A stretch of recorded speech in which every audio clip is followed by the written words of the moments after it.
In this video, we're going to cover E and Z configurations for double bonds.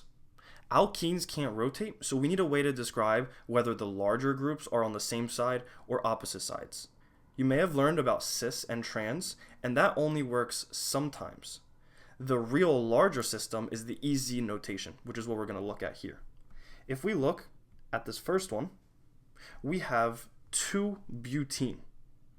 And we can tell that there are 2 methyl groups attached to both of these carbons that are in the double bond.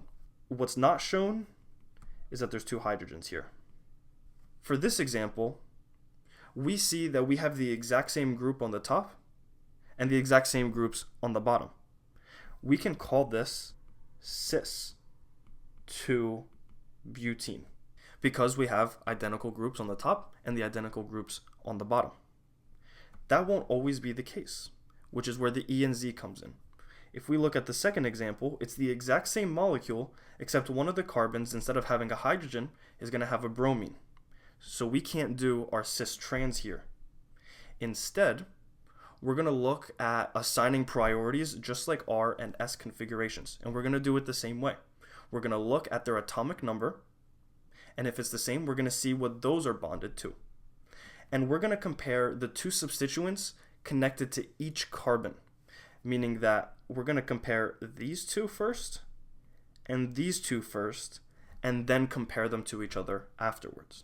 If we look at the carbon on the left, we have a methyl group and our hydrogen. Our larger group is on the top, our smaller group is on the bottom. We can label them 1 and 2 for their priorities. Now we're going to compare the 2 on the right. We have a methyl group and a bromine. Well, the bromine is a higher priority than the carbon. We're going to give that the 1, and then we're going to give the methyl the 2. Here's where we compare them to each other.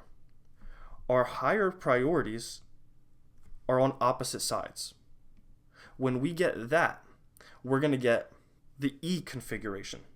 We can call this E 2 bromo 2 butene. If we had the Z configuration, we would see both of our number 1 priorities on the same side. Let's look at this third example on the top right.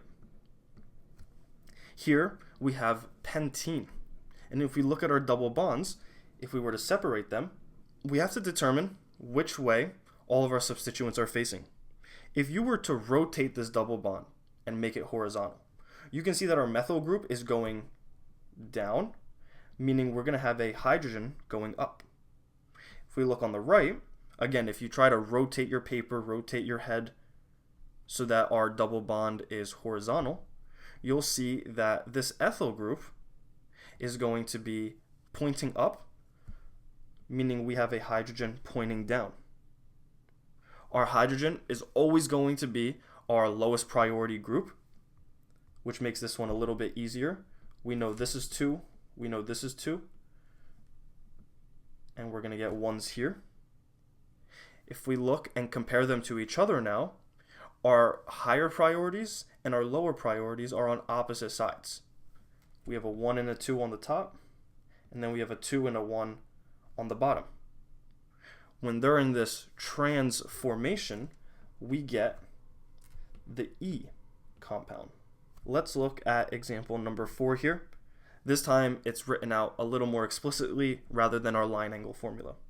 You can see our carbon-carbon double bond, and then if we split it up into our 2 regions, if we look on the left, we have a methyl group and a hydrogen. That hydrogen is going to be second priority. That methyl group is first priority. Now if we look on the right, that carbon that's in the double bond is bound to 2 additional carbons on the top and on the bottom. So just like R and S, what we have to do next is see what that carbon is bonded to.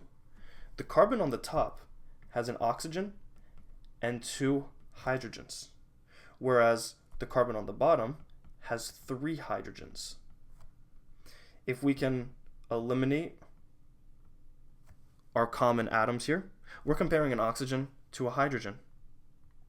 The oxygen is going to be higher priority, meaning we're going to get our number 1 on the top, our number 2 on the bottom. Now we compare them to each other. We have our 1s on the top and our 2s on the bottom. When we have this configuration, the cis configuration, we're going to have the Z molecule get formed. Let's do one more example, this time bringing in a double bond. If we separate our two sides and we look at the left, our carbon is bonded to 2 additional carbons. Again, we're going to have to look a little bit further. On the bottom, that carbon has 2 hydrogens and an oxygen, part of the OH. Our carbon on the top has a hydrogen, and then it has a double bond to oxygen. If you remember what we did for RNS, whenever we had a double bond, we counted the atom that it was bonded to 2 times, giving us 2 oxygens in this case. If we cancel out our common terms, which is 1 hydrogen, 1 oxygen, we're going to be comparing a hydrogen to an oxygen. The oxygen is going to be higher priority, giving us our number 1 priority on the top, number 2 priority on the bottom. If we look on the right side, we're comparing our propyl group with a chlorine. We just have to compare what that double bonded carbon is bound to. It's bound to a carbon and a chlorine. The chlorine is higher priority, so we'll put a 1 there, and the carbon is lower priority, so we'll put a 2. If we compare them across now, we have a 1 and a 2 on the top, 2 and a 1 on the bottom. This is the trans configuration, so we're going to write that this is the E. If you found this video helpful, please consider liking and subscribing, as it really helps the channel out. If you want to see more organic chemistry videos, the playlist should be listed on your screen now. Thank you so much for watching.